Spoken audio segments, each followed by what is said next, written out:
So our family has a new house, moving back into a city that we love. And of course, whenever you're trying to get all the things together, both inside and outside of your home, you discover wonderful surprises. I'm finding outside of our home, in our flower beds, there is this wonderful surprise that shouldn't be a surprise to any of us in South Louisiana. It is nutgrass. Nutgrass is probably the most annoying thing in my life right now. I guess that's good news. But I find as we're digging through these flower beds and trying to start fresh and get everything at baseline, you have these pods of nutgrass emerge, and there are these parts that go this way and parts that go that way, and you don't know where they're going or where they come from, but all you can do is just start with what you see and keep on digging.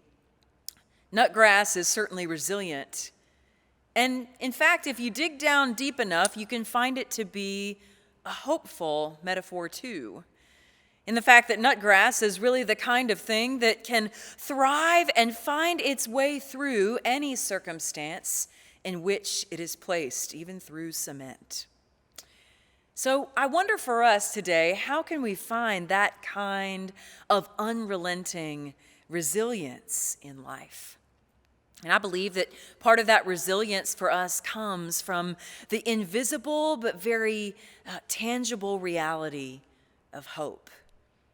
That's why we're continuing our sermon series today on the essential work of hope in this pandemic time. If there's any time for us to talk about that reality, it is today.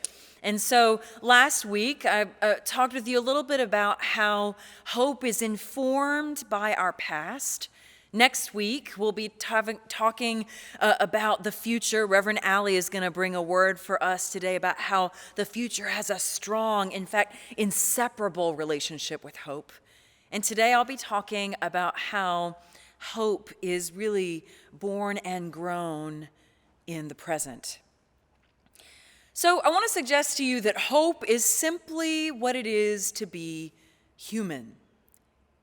I don't hope, or at least I'm speaking for myself, I don't hope only because I'm Christian. I've found that Christians in my life, atheists in my life, people of all different religious traditions and experiences have some semblance of hope in their story. Carl Ettinger talks about hope as just a life instinct that comes out in hard times, but in fact, every time. But our Christian faith does give us a foundation for hope. In fact, it might give us a lens that certainly is unique and much needed in this world today. But I want us to understand the important distinction between the hope that other people talk about that's more wishful thinking and the hope that truly is the ground upon which we stand and that which runs through our blood and our bones as people who profess faith in Jesus Christ. The times I've seen the church at her best is when we are leaning into an active posture of hope rather than a passive one. It is the driving force, this hope, that keeps us searching, that keeps us showing up and having energizing and at times very difficult conversations with each other and still living to tell the tale. It's not the passive approach of, I wish that this would happen, or man, it would be nice, or if only this could occur. This is the stance, a posture to life and to our everyday reality that wills the vision of hope to be so in our experience. Every time I walk outside of our church and acclimate myself again to being on campus on the daily, every time I think about the story that my dad told about the game in 1958, that historic game of Billy Cannon that some of you may remember very well. You were there, or at least you've seen the video when we had our most recent championship come to pass. And my dad was able to be in the stadium at that moment. And when Billy Cannon was making his Heisman run, we didn't know it at the time, but his Heisman run, and he went to the 20 and to the 40 and to the 60, all of those yards.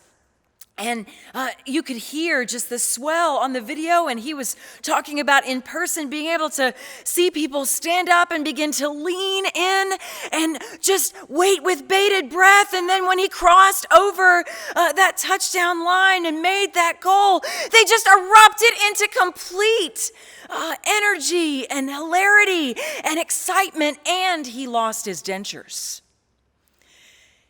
You know, he was a football player himself, and so he had knocked a few teeth out over the course of his days, and he was just so excited, and he knew that he had lost them, but he couldn't stop that active, just joy-filled cheering over the course of minutes, and was just taken up by the energy and the life in the stadium that reverberated on the Richter scale. There's something about this active hope that calls us to be engaged no matter what, even if we lose something in our lives. Hope activates our faith. Faith is the confidence that we hope for will actually happen. Hebrews chapter 1, verse 11 says, it gives us the assurance about things that we cannot see. Words that echo Paul's sentiment that Reverend Allie read for us a little bit earlier when he asks the pointed question to the church in Rome and to us. Hope that is seen is not hope. For who hopes for what he actually sees? I love that Paul uses this metaphor of labor. If you heard that scripture that was read, that metaphor of labor to talk about this orientation that we have to the present, or the one that we're at least invited into. My husband gave me this mug yesterday, and I'm a big coffee drinker, so just over the course of our marriage, he's always just surprised me at random times with these things. And this one says, be careful or you will end up in my sermon. Well, I was thinking as I was reading Paul's words of this time 8 years ago when I was 39 weeks pregnant, and I was determined to work till 40 weeks or to be whisked off in an ambulance toward the hospital. That's just at that time in my life how I was built. And I finished Wednesday night church and came home not feeling too great, and so went to bed and went back up to the doctor just to get a checkup. And they said, well, you know, you're not totally there yet, but it might as well be time. Let's admit you. And as Taylor was right on my side, I looked immediately to him and I said, babe, I have one more thing to do at the church office. Can you just let me go and do that for a couple hours, and then I'll come right back and I'll be in it to win it? And of course, I could see the searing look in his eyes that told me an emphatic no. And of course, today I know that that was certainly wisdom. Because I found out over those 2 days of the fact that my young, distracted mind didn't really understand what might be required. That requirement that Paul is really giving voice to the people that he's encouraging and edifying to lean in more deeply into the active hope of their own lives. He said, creation waits in eager expectation, just like a laboring mother who knows that nothing deserves her attention more than the work that her body is doing in that moment. Nothing else matters. And it is in this act of being fully present and living in this hope that we are saved, Paul says. So perhaps it's easy for us to talk about having hope when we actually have something to do, when we actually have a part to play, whether it's bringing about and delivering the fruit that was promised in life, whatever that may be for you, or if you might be the one holding the hand, perhaps being crushed in supporting someone that you love that's doing the very same. But what about those times for all of us that come up more often than we'd want to admit, where we feel completely helpless and as if our work is pretty inconsequential or doesn't have any major change, even with our focus and engagement offered. I think about a story that a congregation member told me a couple of months back, and it's a story about Archie Williams.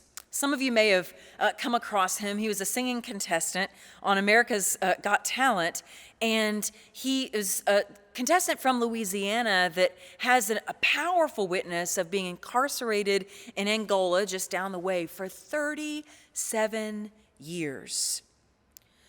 Archie explains that he endured that ordeal. The only way he got through it when he went to prison was that he didn't let his mind go to prison. During the dark times, he received peace by singing and praying to God. He, for fun, watched America's Got Talent and dreamed of himself, daydreamed and dreamed at night of him being able to stand on that stage one day when he would get out. And finally, after years of being behind bars, the Innocence Project picked him up and took his case. The new DNA technology proved that he should be freed.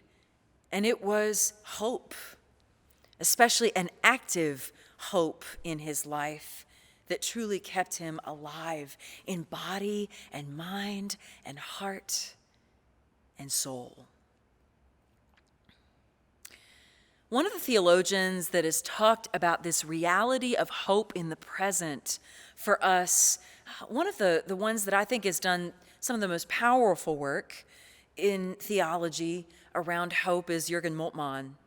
He wrote a book about this after he was in World War II as a chaplain. He was a prisoner of war, and very easily he could have been focused, if not fixated, on this question of theodicy, or this idea of how God allows evil to be brought in and exist in the world.